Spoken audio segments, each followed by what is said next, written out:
Good evening. Earlier today I posted about it being the 10th anniversary of my father's death, and my friend Kelly Lacey said, could I read a poem that I'd written about him? And there's something curious about this for me. So, the anniversary of 7 years after he died, I had book group that evening, and I was at home with 4 children and I was just really busy, and I thought, I've got nothing new to take to book group. I've got no poem, I've got nothing writers group, to take with me. What am I going to take?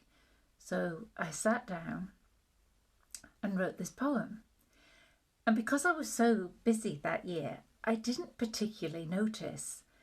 My body knew, but my mind was too busy to say to me, this is the anniversary of your dad's death. And so when I wrote the poem and I took it to writers group and read it aloud, the next morning I knew that it was the day, 7 years to the day he had died. And I find the sort of serendipity of this quite magical, because it takes me, when somebody dies, 7 years to find a place where I can live alongside it as opposed to be in the grief. And 7 is such a powerful number. 7 years of feast, 7 years of famine in the body, 7 years to renew every cell in our body.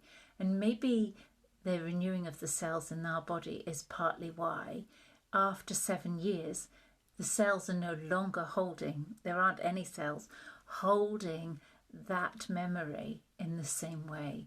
So the memory is in the mind, it changes shape.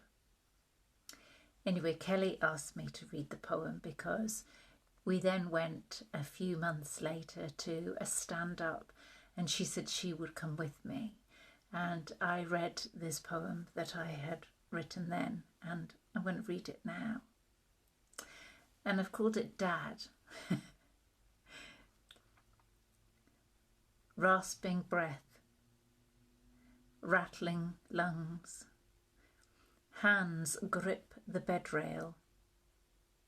Strip lights sear as impatient crew drift in and out of the room.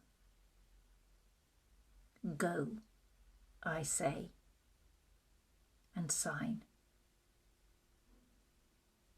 Sound and light quietened. Just Dad and me.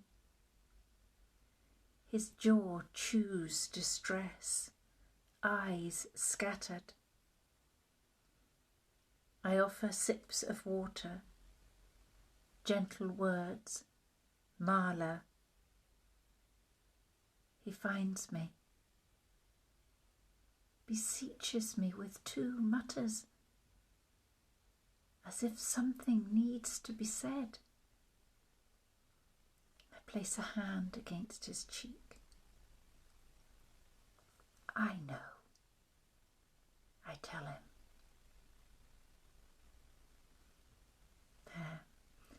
My dad had dementia when he died, and that's why he was like that. Thank you so much for joining me.